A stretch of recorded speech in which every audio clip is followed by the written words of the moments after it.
Student હવે આપણે માલ મિલકત ખાતાના નિયમ વિશે ભણી એના વાક્યોને સમજીએ અને એની આમ નોંધને લખતા ગણતરી શીખીએ. તો માલ મિલકત ખાતાનો નિયમ પહેલા. માલ મિલકત ખાતાનો નિયમ શું કે માલ કે મિલકત આવે તો ઉધાર ને માલ કે મિલકત જાય તો જમા. બસ આ નિયમને આપણે નીચેના વાક્યોમાં એપ્લાય કરતા શીખીએ, કેવી રીતે ગણતરી થાય એને શીખીએ ને એના ઉપરથી આમ નોંધ લખી છે. પહેલું વાક્ય લખ્યું છે મેં ₹5,000 નો માલ ખરીદ્યો. ₹5,000 નો માલ ખરીદ્યો. માલનો વ્યવહાર છે, ખરીદ્યો નામ નથી એટલે રોકડે. પહેલું ખાતું તો માલ ખરીદ્યો એટલે ખરીદ ખાતું. માલ ખરીદ્યો એટલે ખરીદ ખાતું. અને બીજું ખાતું બાય ડિફોલ્ટ નથી આપ્યું એટલે રોકડ ખાતું, કારણ કે રોકડેથી ખરીદ્યો કહેવાય રોકડ ખાતું. ખરીદ ખાતું પણ માલ મિલકત ખાતાનો પ્રકાર છે અને રોકડ ખાતું પણ માલ મિલકત ખાતાનો પ્રકાર છે. માલ મિલકત ખાતાનો હવે માલ મિલકત ખાતાનો નિયમ શું? આવે તો ઉધાર, જાય તો જમા. ખરીદીએ એટલે ધંધામાં માલ આવે તો ઉધાર, તો આના ખાતે ઉધાર. રોકડ જાય તો જમા, રોકડ ખાતે જમા. ખરીદી એટલે રોકડ જાય તો જમા. આમનો થઈ ગઈ આપણી ખરીદ ખાતે ઉધાર તે રોકડ ખાતે જમા. આમનો જ લખી નાખીએ આપણે. ખરીદ ખાતે ઉધાર તે રોકડ ખાતે જમા. કેટલા રૂપિયા છે? તો 5,000. 5,000.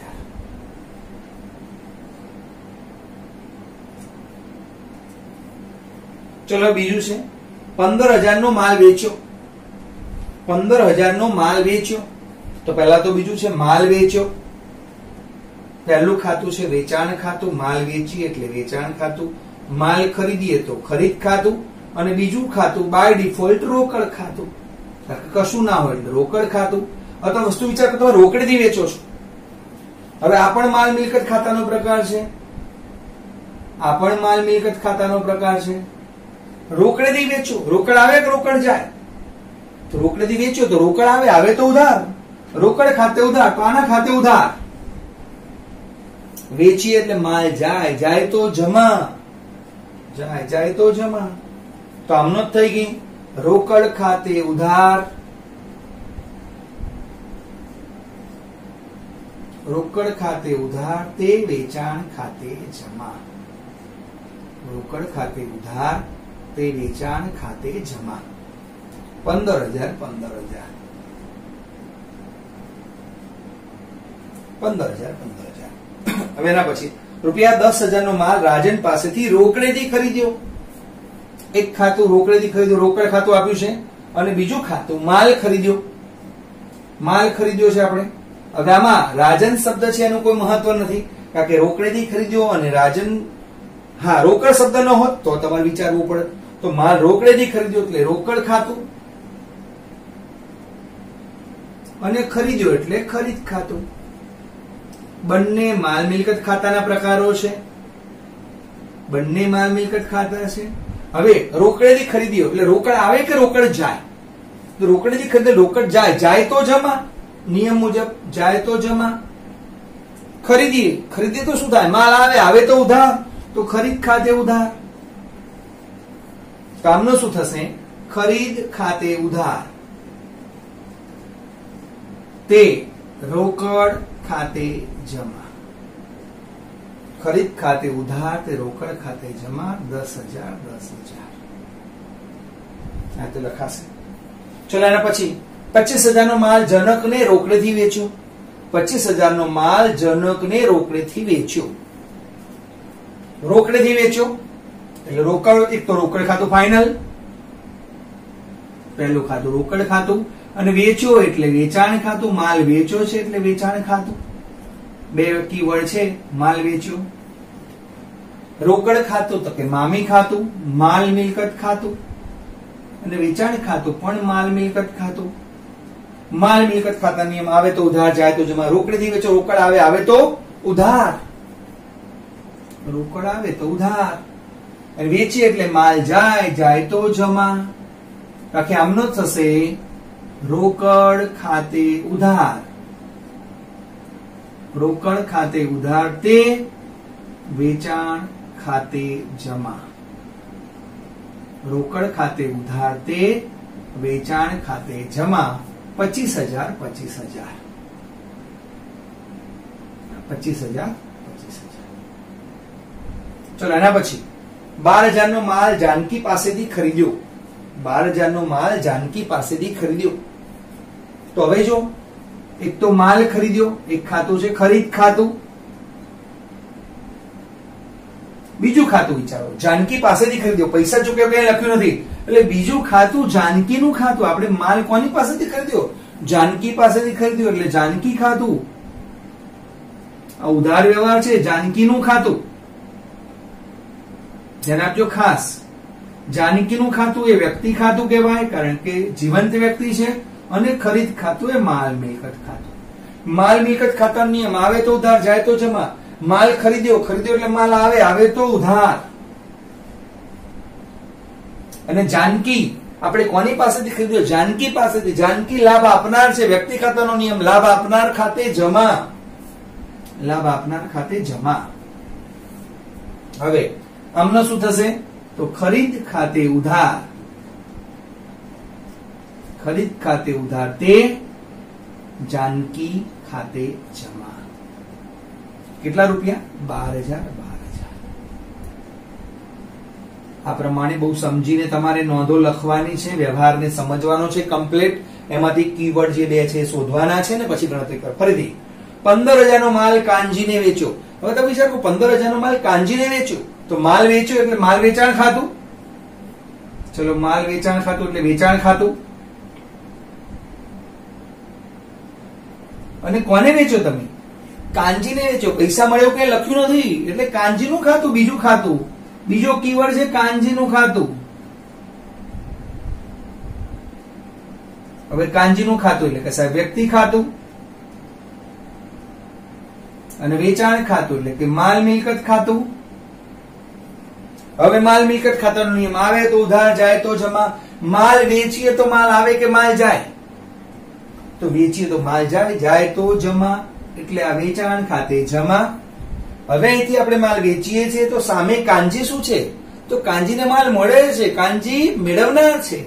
મેળવનાર ખાતે ઉધાર કહેવાય. આપણે જયારે પણ અહીંથી વસ્તુ વેચીએ છીએ તો કાનજી સામે વ્યક્તિ છે ને મળે છે, એ મેળવનાર છે. મેળવનાર ખાતે ઉધાર થાય. તો આખી આમનો શું થશે? કાનજી ખાતે ઉધાર. કાનજી ખાતે ઉધાર તે વેચાણ ખાતે જમા. કાનજી ખાતે ઉધાર તે વેચાણ ખાતે જમા. 15,000 15,000. બરાબર. ચલો આગળ. રૂપિયા 50,000 નું યંત્ર ખરીદ્યું. 50,000 નું યંત્ર ખરીદ્યું. 50,000 નું યંત્ર ખરીદ્યું એટલે યંત્ર ખાતું. યંત્ર ખરીદ્યું એટલે યંત્ર ખાતું.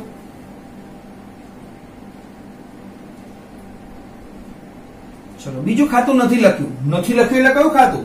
ન લખ્યું એટલે રોકડ ખાતું. પહેલું યંત્ર ખાતું છે, બીજું રોકડ ખાતું છે. કારણ કે 50,000 નું યંત્ર ખરીદ્યું, અથવા હું બોલું 50,000 નું યંત્ર રોકડેથી ખરીદ્યું, વસ્તુ એક એક જ છે. તો યંત્ર ખાતું ને રોકડ ખાતું. યંત્ર ખાતું પણ માલ મિલકત ખાતું છે, અને રોકડ ખાતું પણ માલ મિલકત ખાતું છે. માલ મિલકત ખાતાના નિયમ, આવે તો ઉધાર, જાય તો જમા. યંત્ર ખરીદ્યું, યંત્ર આવે, આવે તો ઉધાર, ખરીદ્યું એટલે યંત્ર આવે. અને રોકડ જાય, જાય તો જમા. ખરીદ્યું એટલે રોકડ જાય, જાય તો જમા. તો આખી આમ ન થશે. યંત્ર ખાતે ઉધાર તે રોકડ ખાતે જમા. યંત્ર ખાતે ઉધાર તે રોકડ ખાતે જમા. 50,000 50,000.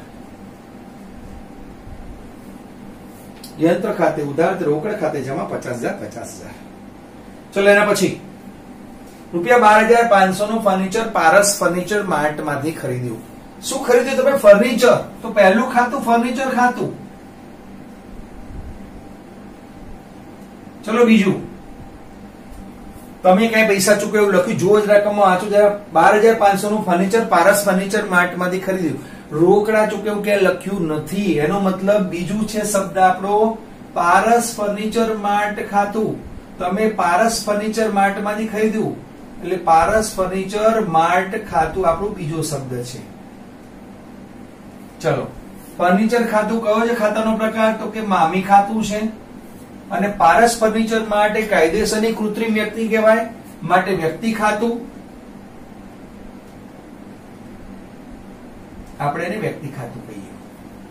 હવે ફર્નિચર આવે તો ફર્નિચર ખરીદીએ, ફર્નિચર આવે તો ઉધાર, તો ફર્નિચર ખાતે ઉધાર. ફર્નિચર ખાતે ઉધાર. અને ફર્નિચર આપનાર કોણ છે? તો પારસ ફર્નિચર માટે આપનાર છે, આપનાર ખાતે જમા, માટે એના ખાતે જમા. તો આખી આમનો શું થશે? ફર્નિચર ખાતે ઉધાર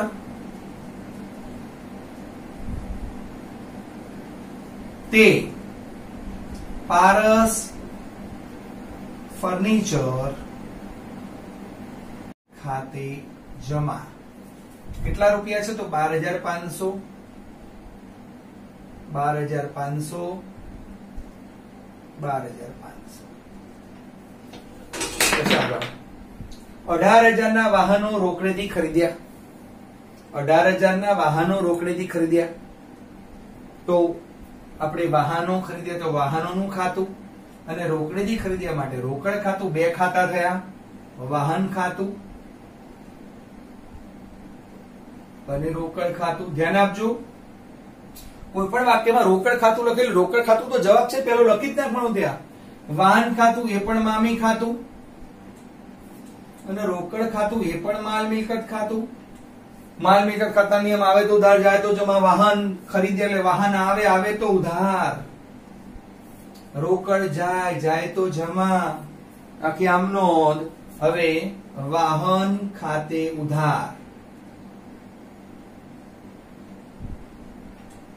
વાહન ખાતે ઉધાર તે રોકડ ખાતે જમા. વાહન ખાતે ઉધાર તે રોકડ ખાતે જમા. 18,000. 18,000. વાહન ખાતે ઉધાર તે રોકડ ખાતે જમા. 18,000. 18,000. હવે છેલ્લું વાક્ય છે માલ મિલકતને લગતું. 25,000 નું યંત્ર આકાશ કોર્પોરેશન પાસેથી ખરીદ્યું. શું ખરીદ્યું? તમે યંત્ર ખરીદ્યું એટલે પહેલું ખાતું યંત્ર ખાતું. ક્યાંય નાણાં ચૂકવ્યું લખ્યું છે? રોકડા ચૂકવ્યું નથી લખ્યું. ક્યાંથી ખરીદ્યું? તો આકાશ કોર્પોરેશન પાસેથી ખરીદ્યું. તો બીજું ખાતું છે આકાશ કોર્પોરેશન નું ખાતું.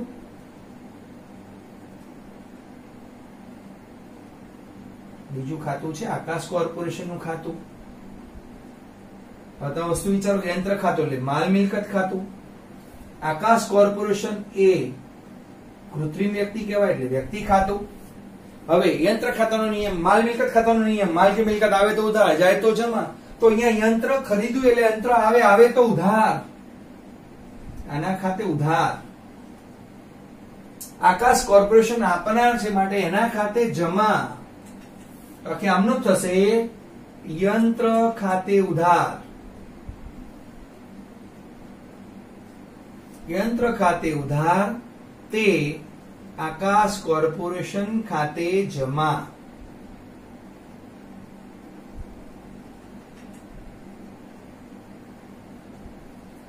કેટલા રૂપિયા? તો 25,000. 25,000. યંત્ર ખાતે ઉધાર તે આકાશ કોર્પોરેશન ખાતે જમા. 25,000. 25,000. બસ આ રીતે માલ મિલકતને લગતા વ્યવહારોની નોંધ લખાશે.